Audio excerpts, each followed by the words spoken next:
Hello everyone, আসসালামু আলাইকুম। সবাই কেমন আছেন? আশা করছি সবাই অনেক বেশি ভালো আছেন। আলহামদুলিল্লাহ, আমরাও ভালো আছি। আজকের ভিডিওটা আমি একদম সব কিছু রেডি করে তারপর ভিডিওটা স্টার্ট করে দিয়েছি। এখন হচ্ছে 5:30 বেজেছে, 5:25। তো ইফতারির সময় হচ্ছে 6টা 6 বা 7 এরকম। আমি যেহেতু রোজা রাখি না, কারণ আমার রোজা নাই, তো এই কারণে হচ্ছে আমার রোজাটা রাখা হয় না। আমার যেহেতু ছোট বেবি, তো এই অবস্থায় আর ও হচ্ছে ব্রেস্ট ফিডিং করে, যার কারণে এখন এই মুহূর্তে রোজা রাখা এমনিতেও সম্ভব না, আর মানে ছোট বাবু তাছাড়াও সম্ভব না, বাবুর দিক থেকে চিন্তা করলেও সম্ভব না। তো যাই হোক, বাসাতেই ইফতারি কী কী রেডি করেছি সেটা একটু দেখাচ্ছি আপনাদের। আর তার আগে বলে নিচ্ছি, ছোটো বেবি নিয়ে আসলে কাজ করতে সবারই অসুবিধা হয়, তবে একটু ধৈর্য নিয়ে যদি কাজ করা যায় তাহলে কোনো কাজই কিন্তু অসম্ভব না। আমার জাইন, আমার বড় ছেলে যেটা, তো জাইন হচ্ছে ও কিন্তু তেমন কোনো কাজই পারে না। ওর সমস্ত কাজ আমার করতে হয়, আবার ছোটো বেবিরও অনেক কাজ আমার করতে হয়। তো সব মিলিয়ে আসলে মাথাটা যদি একটু ঠান্ডা রেখে কাজ করা যায়, ছোট বাচ্চাদের যে মায়েরা আছেন, তাহলে কিন্তু যে কোনো কাজই সম্ভব। আমার আসলে আমি আপনাদের বলেছি যে আমার 6 দিনের বেবি, তো 6 দিনের বেবি থেকেই কিন্তু আমি ঘরের সমস্ত কাজ করি। আমার কিন্তু সি সেকশন মানে সিজার হয়েছে। এবার মানে প্রথমবারে আমি 20 দিনও ঠিকমতো আমি উঠা বসা নাড়াচাড়া ওই রকমভাবে করতে পারতাম না। আলহামদুলিল্লাহ এবারে 6 দিনের মধ্যেই আমার বাসার যাবতীয় কি শুধুমাত্র বসে থাকা যে কাটাকুটি বাদ দিয়ে রান্না বান্না থেকে শুরু করে সব কিছুই আমি নিজেই করি, বাসার করেছি এবং এখনও করছি। আলহামদুলিল্লাহ, সবাই আমার জন্য দোয়া করবেন, আমার বাচ্চাদের জন্য দোয়া করবেন। আর আজকে কী রেডি করেছি তার আগে একটু দেখে নিচ্ছি যে জাইন এবং ছোট বেবি ওরা কী করছে। আর বাসাটাও সম্পূর্ণ গুছিয়ে নিয়েছি যতটুকু পেরেছি। এদিকে দেখতে পাচ্ছেন ছোট বাচ্চাদের ঘর একটু এলোমেলো থাকেই। আমি বাবুর যে যত কিছু আছে সব এই বিছানাতে আমরা এখন ঘুমাই। আর ওইখানে দেখতে পাচ্ছেন একটু এলোমেলো আছে। আর এদিকে টেবিল সব কিছু গোছানো, মানে কোনো কিছুতে ময়লা নেই, সব কিছু গোছানো। একটু এদিক সেদিক তো থাকবেই, ছোটো বাচ্চাদের ঘর যেহেতু, সব কিছু ক্লিন করা। আর আমি আমার বাচ্চাদের কি করতে দিয়েছি, জাইনকে এখানে টিভি দেখতে দিয়েছি, দেখতে পাচ্ছেন। আর এই বিছানাও সম্পূর্ণ গুছিয়ে টুছিয়ে নিয়েছি সব কিছু। আর এখানে বেবি হচ্ছে ঘুমাচ্ছে, ব্যালকনি সব কিছু। হ্যাঁ, জাইন খুব ভালো ছেলে, জাইন সব কিছু পারে না, জাইন গুড বয় একটা, খুব ভালো ছেলে। এবার একটু দেখাচ্ছি কি কি আজকে রেডি করেছি।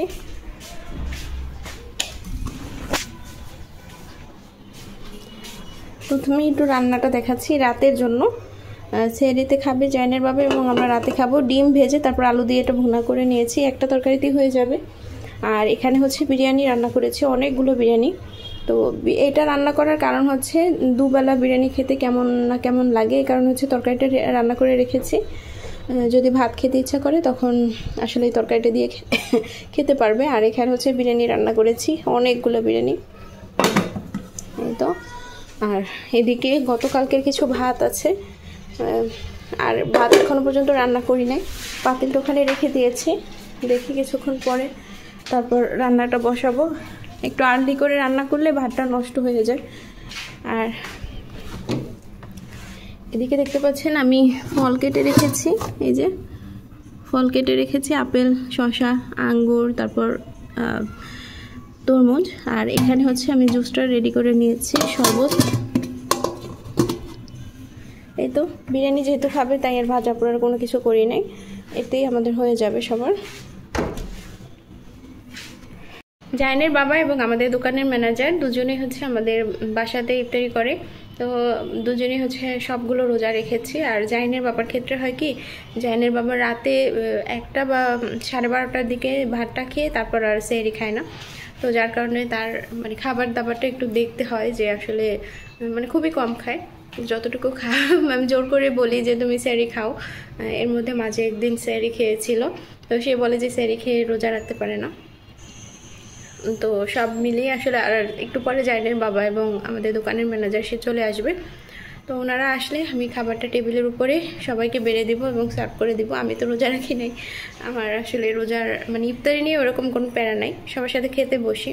আমরা এখনো পর্যন্ত বিরিয়ানি হয়েছে ঠিকই, কিন্তু এখন পর্যন্ত আমিও খাইনি, জাইনও খাইনি। তো জাইনকে এখন একটু দিয়ে দিচ্ছি।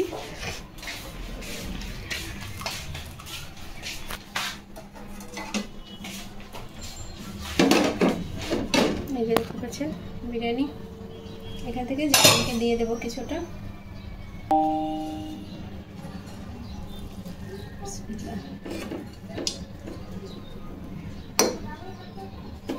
মরিচ তো এগুলো জাইন খেতে পারবে না, এই যে দেখতে পাচ্ছেন তেজপাতা, এগুলোও খেতে পারবে না। ওকে হচ্ছে বেছে বেছে একটু মাংস দেবো। মাংসগুলো এত সফট হয়েছে দেখতে পাচ্ছেন, চামচ দিয়ে ধরার সাথে সাথে ভেঙে গেছে, এমন অবস্থা। অনেকক্ষণ ধরে কষিয়ে তারপর রান্না করেছিলাম মাংসটা।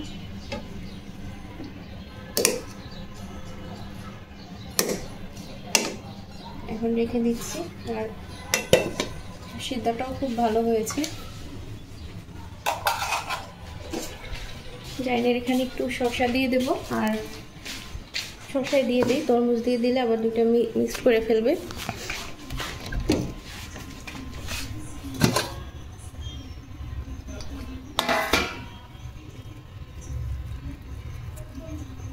নিয়ে দেখে ফ্রিজ থেকে নিলাম শসা, ঢাকনা দিয়ে তারপর ঢেকে রেখে দিচ্ছি।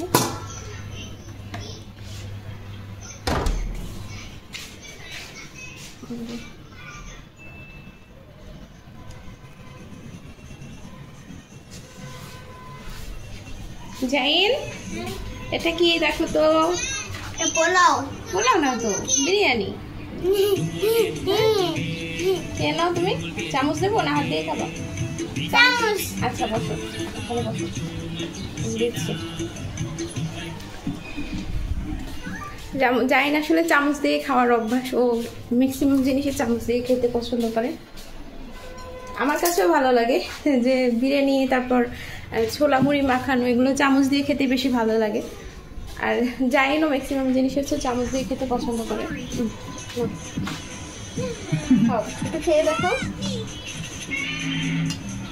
সুন্দর করে বসে খাও, সুন্দর করে বসো।